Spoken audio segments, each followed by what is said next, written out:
साधारण पुरुष यह सहन नहीं कर सकता। जो अनुकूलता प्रतिकूलता जनित राग द्वेष हर्ष शोक सुख और दुख है, साधारण पुरुष इसी में पिसता रहता है। चक्की चल रही है तो दाने पिस रहे हैं। चलती चक्की देख के दियो कबीरा रोए, दो पाटन के बीच में साबित बचा न कोई। यही दो पाट हैं, अनुकूलता प्रतिकूलता, हर्ष शोक सुख दुख, जन्म मृत्यु, लाभ हानि, मान अपमान, जय पराजय। ये प्रायः सब इसी में पिसते हैं। चलती चक्की देख के दियो कमाल ठठाए, और रहे सहारे कील के तो बाल न बाका जाए। उसी चक्की में जो दाना कील के समीप पहुंच गया, चाहे जितना चक्की चले उस दाना का कुछ नहीं होने वाला। तो मामेयो ये प्रपद्यन्ते माया मेताम तरन्ति। भगवान की जो शरण में हो गया वो साधारण पुरुष नहीं है, वो पुरुषर्षभ है, वो पुरुषों में श्रेष्ठ है, वो महान है, जो सर्वतो भावेन प्रभु की शरण में हो जाता है। प्रभु की शरण में होना बहुत कठिन है, यद्यपि इससे ज्यादा सरल कुछ है ही नहीं, क्योंकि हमारे प्रीतम है। पर कठिनता यही है कि हमने बहुतों को अपना मान रखा है, बहुतों को अपना जीवन मान रखा है, प्रीतम मान रखा है। इसलिए परम प्रीतम प्रभु की शरण में होने में यही बाधा है, जो अन्य भाव अन्य संबंध अन्य विषय अन्य विचार अन्य भाव हैं। हे पुरुषर्षभ, अर्थात पुरुषों में श्रेष्ठ वही है जो भगवान की शरण होकर इस भव समुद्र से निकलना चाहता है, वही सह सकता है। भगवान का जो आश्रित है वो बड़े से बड़े कष्ट को सह सकता है, बड़े से बड़ी अनुकूलता में उसे हर्ष रूपी विकार नहीं होगा, और बड़ी से बड़ी प्रतिकूलता में उसे शोक रूपी विकार नहीं होगा। क्यों? क्योंकि वो प्रभु का विधान मानता है। अनुकूलता प्रतिकूलता में वो नहीं टिकता, वो अनुकूलता प्रतिकूलता के कारण पर पहुंचता है, और सबका परम कारण प्रभु है।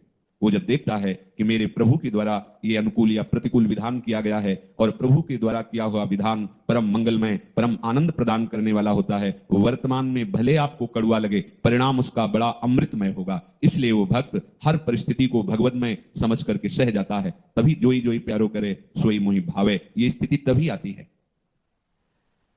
सुख दुख में सम रहने वाले जिस बुद्धिमान मनुष्य को ये मात्रा स्पर्श व्यक्ति वस्तु स्थान घटना परिस्थिति विचलित नहीं करते, सुख दुख नहीं दे पाते, वो परम पद पर आरूढ़ होने के योग्य हो गया है। वो अमृतत्वाय, वो अमृत पद का अधिकारी हो गया है। बहुत ध्यान देने योग्य बात है।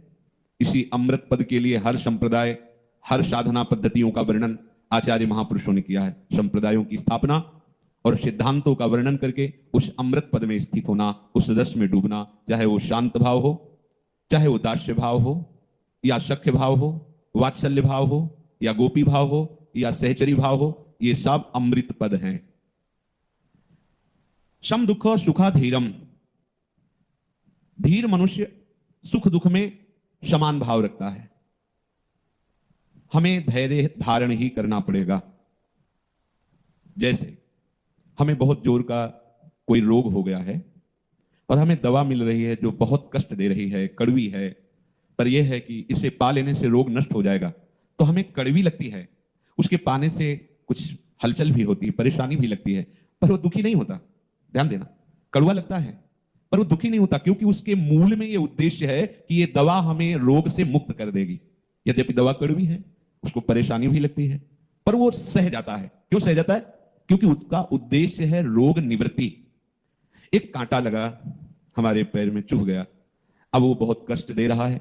अब उसके निकालने के लिए जब हम किसी से सहयोग लेते हैं तो पहला सहयोग उसी कांटे की आकृति वाला यंत्र होता है, चाहे वो कांटा हो या सुई हो। अब हमारी त्वचा को वैसे ही बेधा जाएगा जैसे कांटा लगा था, पर हमें कष्ट होता है पर दुख नहीं होता।